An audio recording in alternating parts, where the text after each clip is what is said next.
Merhabalar arkadaşlar, kanalıma hoş geldiniz. Bugün yine sizlere gördüğünüz bu çıtı pıtı zarif saç bandının anlatımını paylaşacağım. Görseldeki gibi gördüğünüz gibi çok hafif, çok güzel, çok zarif bir model. Hemen malzeme bilgisini vererek başlamak istiyorum. Yine koton bir iple çalıştım. Farklı markaların, birçok markanın koton ipleriyle örebileceğiniz bir model. Elimde olan şöyle yarım kalmış bir rengim vardı. Onunla ben öreceğim. Yine tığım 2,5 milim. Sizin elinize 3 milimde rahat geliyorsa 3 milimle de 2 milimle de örebilirsiniz. İpinizin kalınlığına, elinizin sıklığına, gevşekliğine göre de tığınızı inceltip kalınlaştırabilirsiniz. Örnek veriyorum, eliniz çok sıkıysa 3 milim bir tığla, çok gevşekse 2,5 milim bir tığla ya da 2 milim bir tığla örebilirsiniz. Yani eliniz sıklaştıkça tığ numaranızı kalınlaştırın. Çok gevşekse de daha ince bir tığla bu görüntüyü, yani daha güzel düzgün bir örgü yakalayabilirsiniz. Şimdi hemen başlıyorum. Ne yapıyoruz?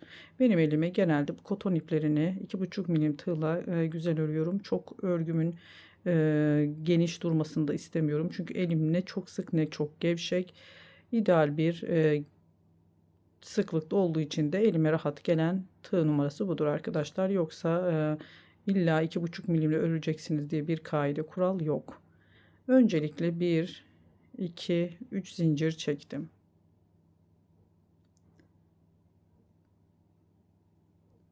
Tığıma ipimi bir kez doluyorum. İlk çektiğim zincire, yani birinci zincire şöyle ikili trabzan yapıyorum. 1, 2, 3 zincir çektim. İpimi tığıma bir kez doladım. Şöyle göstermek istiyorum arkadaşlar. Bakın, şöyle düz tarafından değil, ilk çektiğim zincir bu. 1, 2, 3.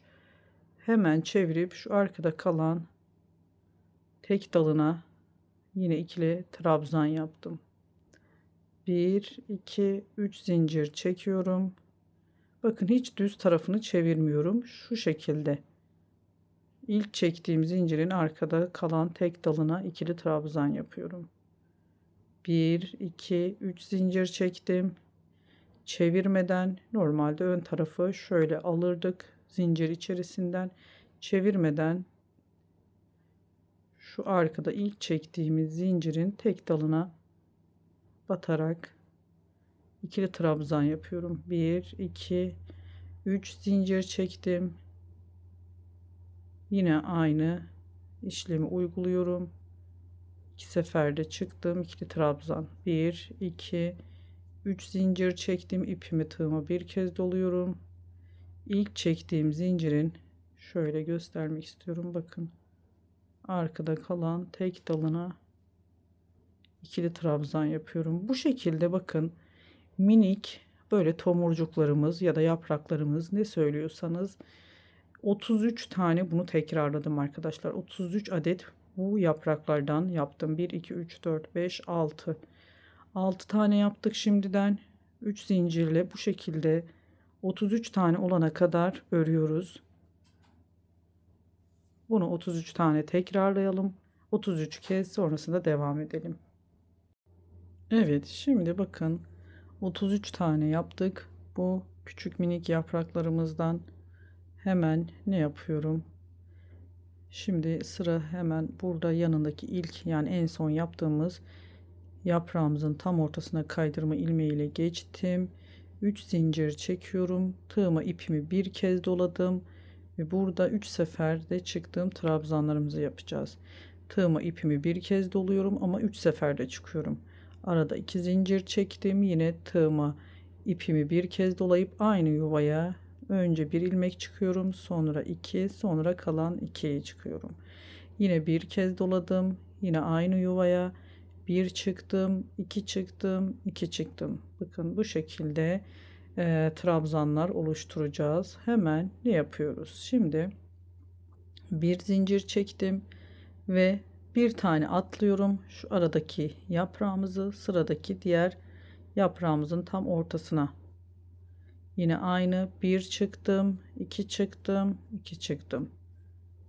Yine tığıma ipimi bir kez doluyorum. Önce bir, sonra iki, sonra iki ilmeğimi çıktım. Arada iki zincir çekiyorum. Tekrar aynı yuvaya iki tane 3 seferde çıktım. Trabzanlarımızı yapıyoruz. Önce bir, sonra iki, sonra iki çıkıyorum ve devam ediyoruz. Bir zincir çektim. Tekrar bir yaprak atlıyorum. Sıradaki yaprağımızın tam ortasına. Önce bir, sonra iki, sonra iki. Tekrar önce bir, sonra iki ilmek, sonra iki.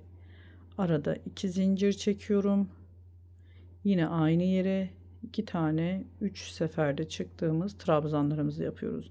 Üçlü trabzan ama başını bir kez doluyorum. Normalde üçlü trabzanlarımızı iki kere dolup bu şekilde yapıyorduk. Tığımıza ipimizi dolayıp. Burada önceki bir doluyoruz. Önce bir ilmek, sonra kalan iki ilmeği iki iki çıkıyoruz. Bir zincir çektim. Son gösteriyorum. Bu arada bir yaprak atlayıp diğer yaprağı ortasına, bakın, önce bir tane, sonra iki, sonra iki.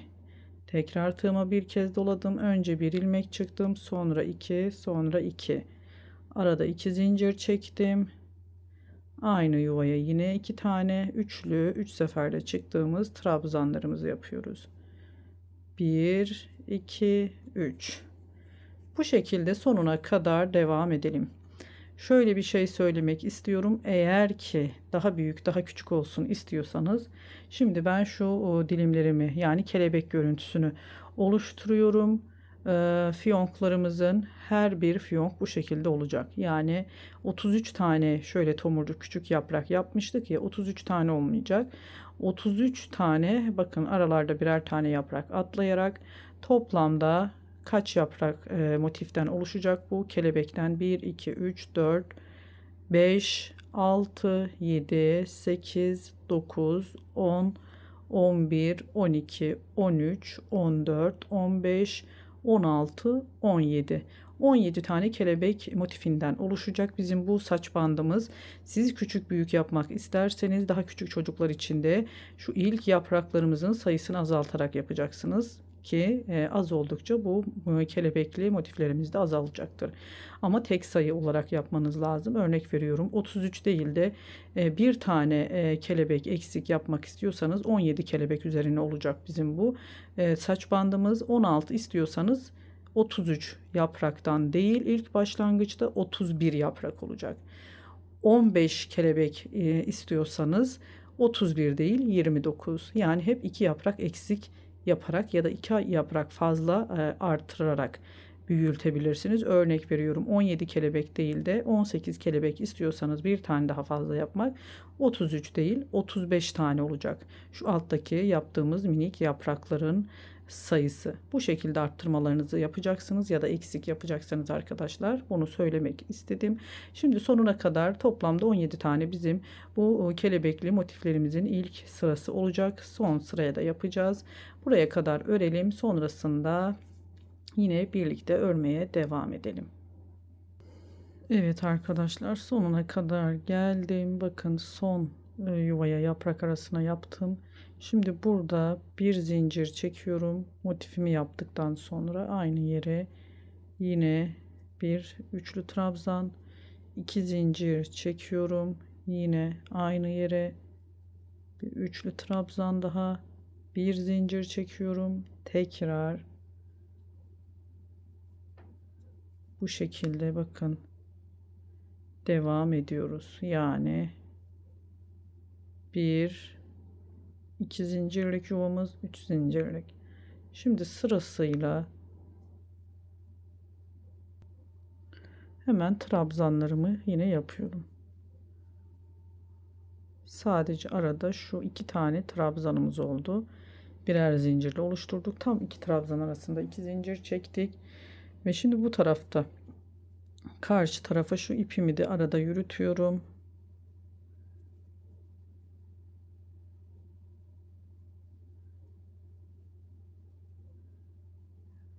Böylelikle bir zincir çektim. Tekrar bakın, aradaki yine bu yaprağı atlayıp motifimizi oluşturduğumuz yaprağın bu taraftaki kanadına artık yapacağız. Aynı işlemi karşıda ne yaptıysak burada da uygulayacağız sonuna kadar.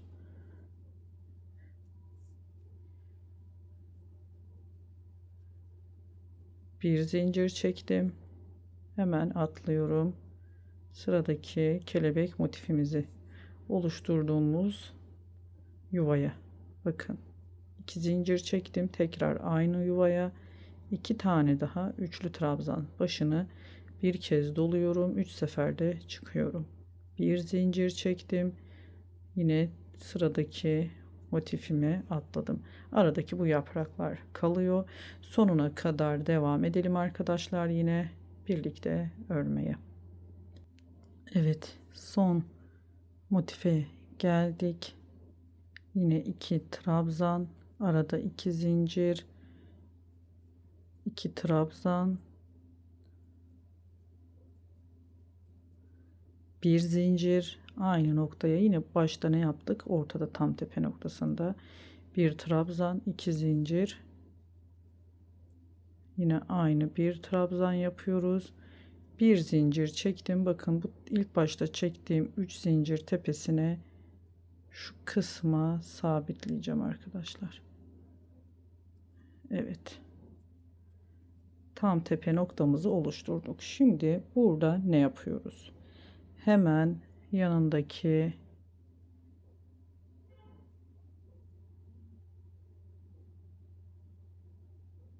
şurada 3 zincir tepesine tam sabitleyelim. Yanındaki trabzandı. İçerisine bir kaydırma ve tam bu 2 zincirle oluşturduğumuz kelebek motifimizin orta kısmına bir kaydırma ile geldik. 3 zincir çekiyorum. Bu 2 zincirlik boşluğa çektiğim 3 zincirden sonra yine aynı trabzanlarımız 3 seferde çıkacak. Toplamda bakın 1 2 3 4 5 6 tane üçlü trabzan bu yuvaya yapıyoruz. 3 4 5 6, bir zincir çektim. Aradaki bakın şu boşluğa tam bağlantı noktasına 2 motifin bağlantı noktasına kapattım. Bir zincir çektim. Yine sıradaki 2 zincirlik boşluğa yine 6 tane 3 seferde çıktım. Trabzanlarımızı yapıyoruz. 3 4 5 6, bir zincir çektim. Aradaki bağlantı noktasına kapattım sık iğne ile. Bir zincir çektim. Sıradaki 2 zincirlik boşluğa yine 6 adet 3 seferde çıktım. Trabzanlarımı yapıyorum. Trabzanlarımız yine bu sırada da böyle üçlü olacak arkadaşlar. Önceki sırada yaptığımız gibi önce bir, sonra iki, sonra iki. Yine bir zincir çektim. Bağlantı noktasına tam araya kapattım. Sık iğne ile bir zincirle yine sıradaki kelebek noktamızı oluşturuyoruz. Sonuna kadar yine bunu devam ettirelim. Sonra yine aynı işlemi bu tarafta yapacağız. Şu tepe noktasına kadar gelelim. Burada bu tepe noktasını gösterdikten sonra bir bağcık oluşturacağız. Şu tarafta ipimizi koparmadan yapacağız. Sonrasında bu tarafa yapacağız. Yine aynı altı trabzanlarımızı buraya gelip bir bağcık oluşturup saç bandımızı bitirmiş olacağız. Hızlıca bu işlemi yapalım. Evet arkadaşlar, sonuna kadar geldim. Bakın 6 tane trabzan son motifime yaptım. Şurası tepe noktası. Buraya şimdi bir zincir değil 2 zincir çektim. Bir zincirle oluşturdum. Şu 2 trabzandan sonraki boşluğa kapatıyorum sık iğne ile. Yine 2 zincir çekiyorum. Bu sırada 2 zincirle oluşturdum. Tam 2 trabzan arasında tam tepe noktasına yine 3 seferde çıktım. İlk trabzanımı yaptım. 2 yaptım ve 3'ü yaptım arkadaşlar. Şimdi 3'ü yaptıktan sonra bağcığımı oluşturacağım. Burada 55 adet zincir çekiyorum. 5, 6, 7, 8, 9, 10, 11, 12, 13, 14, 15, 55 adet zincirimizi çekelim. 55 adet zincir çektim. 1, 2, 3, 4, 5, 6. zinciri bir kaydırma ilmeği ile bağlayıp bir boşluk oluşturdum. 1, 2, 3 zincir çekiyorum. Bu boşluğu çevirip bu yuva içerisine önce bir çektiğim 3 zincirle birlikte 4 tane trabzan, ikili trabzan yaptım bakın. Sonra 2 kez doluyorum. 3 seferde çıktım. 2 tane üçlü trabzan yapıyorum. Sonra 3 sefer doluyorum. Bir tane de tam ortaya 4 seferde çıktım. Bakın 2 2 çıkıyorum hep. 4 trabzan yaptım. Tekrar 2 kez doldum. Bu 3 4 trabzanı bir tane yapıyorum. Üçlü trabzanı 2 tane yapıyorum. İkiliyi de 4 tane. Başta çektiğim ve sonda çektiğim zincirleri de sayarsak. Şimdi 2 tane de üçlü yaptık. Kalan şimdi 3 tane ikili trabzanımı yapıyorum. Şöyle çekiştirelim. 3 zincir çektim. Bu zincirlerle birlikte 4 tane. Başta da 3 zincir çekmiştik, sonda da. Bu şekilde bir yaprak oluşturdum. Şimdi hemen bakın ters tarafına doğru zincirimiz bizim. Düz tarafı değil arkadaşlar. Bakın ters tarafından şu yukarı bakan dalına batacağım. Kaydırma ilmeklerini bu şekilde yapacağım. Yukarıya bakan, yani dışa doğru, bize bakan taraf değil, dışa bakan tarafa yapacağım. Şu dişlerine de değil. Üste görünen, normalde tersten yaptığımızda şu çıkıntılara yapıyorduk. Ben şöyle düz bir şekilde dışa bakan tek dallarına batarak kaydırma ilmeğini bu şekilde ters, zincirimizin ters tarafından yapıyoruz.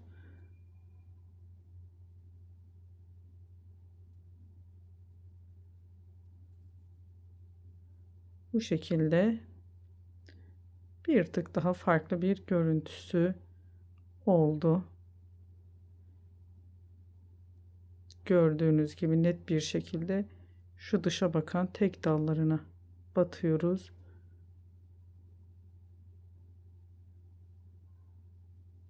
Bu şekilde sonuna kadar ilerleyelim arkadaşlar. Sonuna kadar geldim. Ters tarafından şöyle göstermek istiyorum.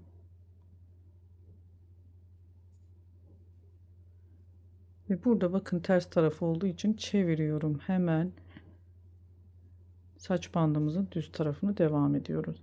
İpimi, tığımı bir kez dolayıp buradaki kalan 3 trabzanımı aynı noktaya yapıyorum. Yine 3 seferde çıkıyoruz. Bir kere dolayıp tamamladık. Hemen 2 zincir çekiyorum. Bakın motif dışında bir tane trabzan yapmıştık. Arada bir zincir çekerek buraya sık iğne ile kapattım. Yine 2 zincir çekiyorum ve motifimizin diğer karşı tarafına hemen 6 trabzanla başlangıcımızı yapıyoruz. Hiçbir farklılık yok. İşlem bu tarafta neyse arkadaşlar, bu tarafta da aynısını yapacağız. 4 5 6 bir zincir çektim, bağlantı noktasına sık iğne ile kapattım, bir zincir çektim, sıradaki 2 zincirlik yuvamıza yine 6 trabzan yapıyoruz. Sonuna kadar bunu da bu şekilde devam ettirelim. En son yine en tepede bir bağcık oluşturacağız. 6 bir zincir çekiyorum, bağlantı noktası, bir zincir, yine motifimizin karşısına yine karşılıklı kelebeklerimizi oluşturacağız. Bakın bu şekilde kelebek şeklini alıyor.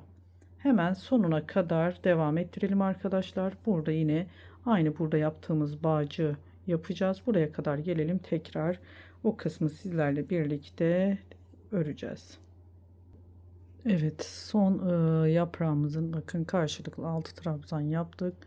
2 zincir çekiyorum. Tam tepe noktasına geldim. Burada bir alt sırada bir zincirle oluşturduğum boşluğa kapatıyorum. Sık iğne ile 2 zincir çektim. Yine hemen tam tepedeki 2 zincirle oluşturduğum 2 trabzan arasına yine 3 seferde çıktım. Trabzanımı yaptım ilkini. Başta ne yaptık? Diğer başta aynısını yapacağız. İkincisini yaptım ve üçüncüsünü yaptıktan sonra bir bağcık oluşturacağız. Burada yine 55 adet zincir çekiyorum. 5, 6, 7, 8, 9, 10, 11, 12, 13, 14, 15, 16, 17,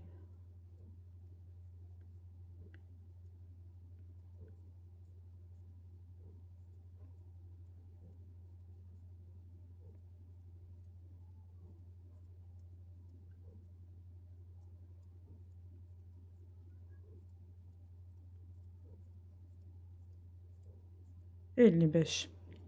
1, 2, 3, 4, 5, 6. zincire kaydırma ilmeğiyle kapatıp bir boşluk oluşturdum. 3 zincir çekiyorum. Bunu elimle şöyle çevirip bu yuvaya 3 zincir dışında 3 tane 2 seferde çıktığım ikili trabzan yapıyorum. Çektiğim 3 zincirle birlikte 4 tane. Tekrar 2 kez doluyorum aynı yuvaya. Bu kez 3 seferde çıktım. 2 2 çıkıyorum bu kez. Üçlü trabzan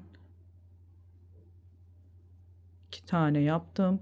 Şimdi 3 kez doluyorum. Tam tepeye ortaya 4 seferde çıktım. Bir tane dörtlü trabzanımı yapıyorum.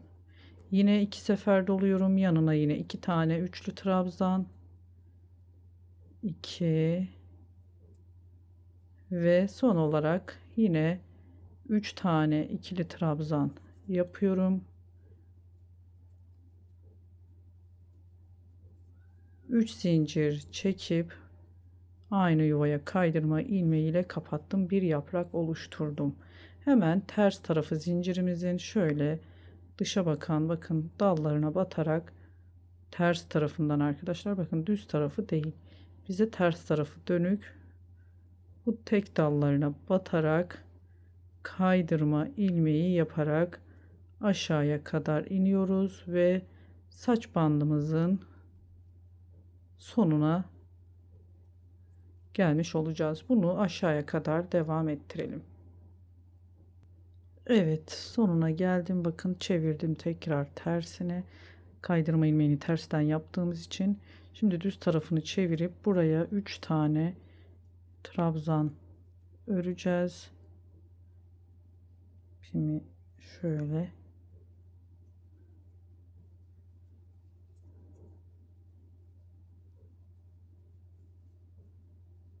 bir iki zincir çektim. Hemen aradaki hemen trabzan yanında bir zincirli bir yuva oluşturmuştuk.